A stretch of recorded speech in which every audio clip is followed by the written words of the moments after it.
مساء الخير عليكم وأهلا بيكم في حلقة جديدة من حلقات بودكاست التمانيناتي. معكم محمد شاهين، ويلا بينا نبدأ.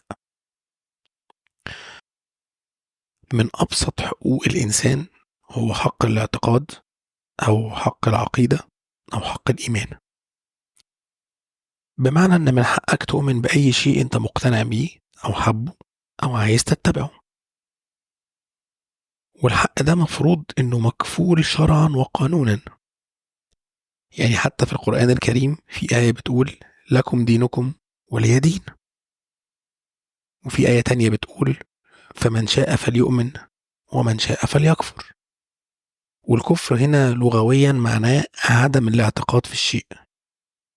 يعني انت لو مش مؤمن بنظرية النشوء والارتقاء لداروين زي حالتي كده، فانت لغويا يقال عليك انك كافر بهذه النظرية، يعني غير مؤمن بها.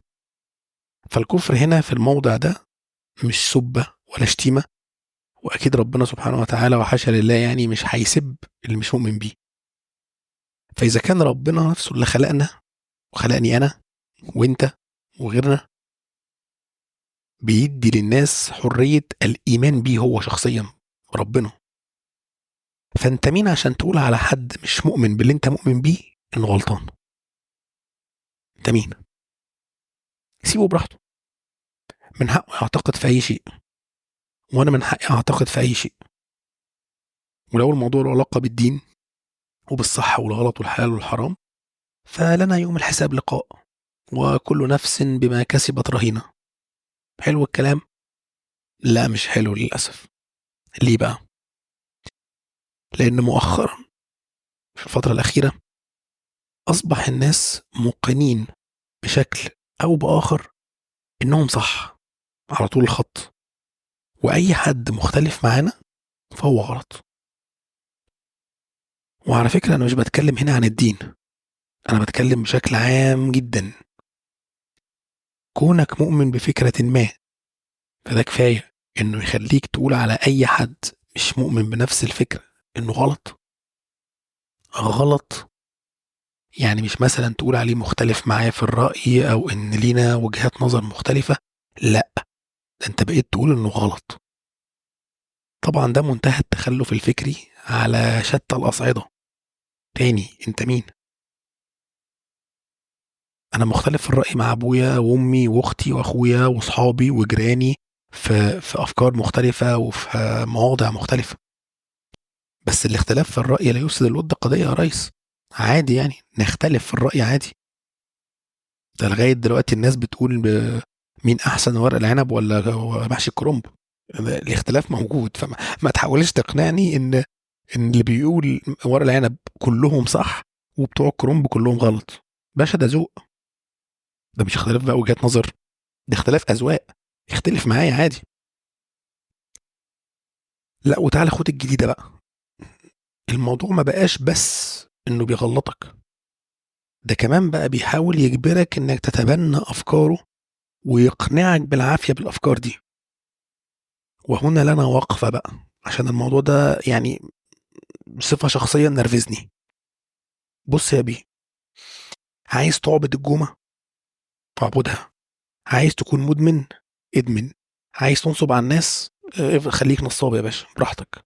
عايز تعمل اي حاجة وتعتقد او تؤمن باي حاجة، روح مع نفسك. انا لا هحاسبك ولا هعمل قاضي عليك. انا وانت هنقف نتحاسب قدام نفس الذات الالهية، وهنتحاسب بنفس المسطرة، وكل واحد ياخد نصيبه. امين. امين.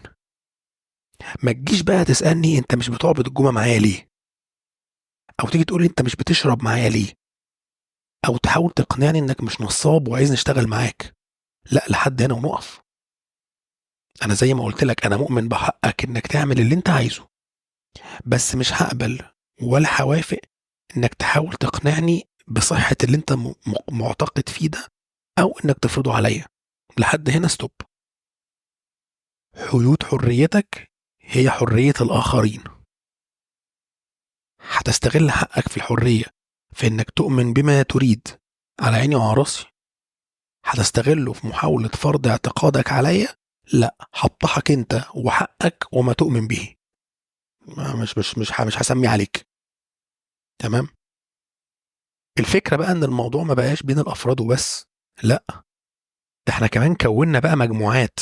المؤمن بفكرة ما او المؤمنين بفكرة ما بقوا في ناحية، والرافضين للفكرة دي بقوا في ناحية تانية، وبيحدفوا على بعض بقى أسلحة نووية.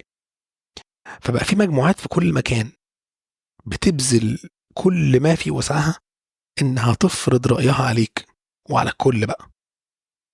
يعني مثلا أنا في بتوع الريمبو عظة ومثل، دي بقت أجندة بتتفرض وتتحشر في كل حاجة، والموضوع بقى بايخ بصراحة.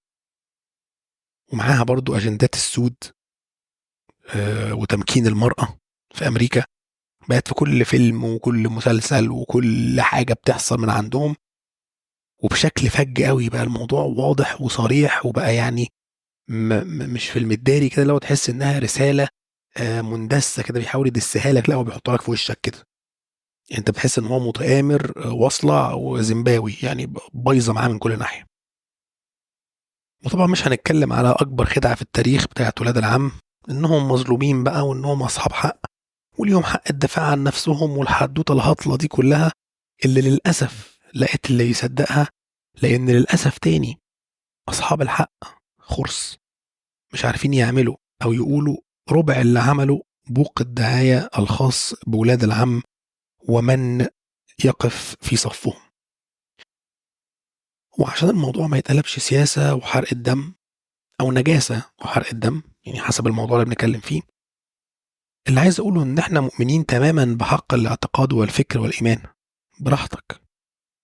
بس انا لو بدي لك حقك ده، فمن حقي برضو على نفس المستوى اني اؤمن بعكس ما تؤمن بيه انت. يعني مش بس ان احنا نختلف في وجهة نظر تخص نفس الموضوع، لا، انا من حقي اؤمن بعكس ما تؤمن بيه انت تماما. ممكن نتناقش ونحاول يعني نوصل وجهات نظرنا لبعض بشكل متحضر ومثقف. انا هقول لك انا مقتنع بواحد اتنين تلاتة اربعة عشان كده الموضوع ده صح، فانت تقولي لا، يعني انا ماشي، انا سمعت وجهة نظرك، بس الواحد اتنين تلاتة بتاعتك دي ما تنفعش عشان اربعة خمسة ستة. نتناقش. حاجة من تلاتة هتحصل، يا هتقنعني فتبقى انت صح وانا غلط، يا اما انا هقنعك فهكون انا صح وانت غلط، يا اما كل واحد هيفضل مؤمن باللي هو مؤمن بيه، وساعتها كل واحد يروح لحال سبيله عادي، خلاص ما خسرتش حاجة. بس تاني وتالت وعاشر تحاول تفرض اللي في دماغك عليا، لا، هنزل انا بقى على دماغك بفكرة سيفتي كده تريحنا منك ومن زنك. متفقين؟ تمام. حلقتنا النهاردة خلصت، اتمنى تكون عجبتكم، تكون خفيفة كده عليكم، واشوفكم الحلقة الجاية ان شاء الله على خير. كان معاكم محمد شاهين وبودكاست التمريناتي. سلام.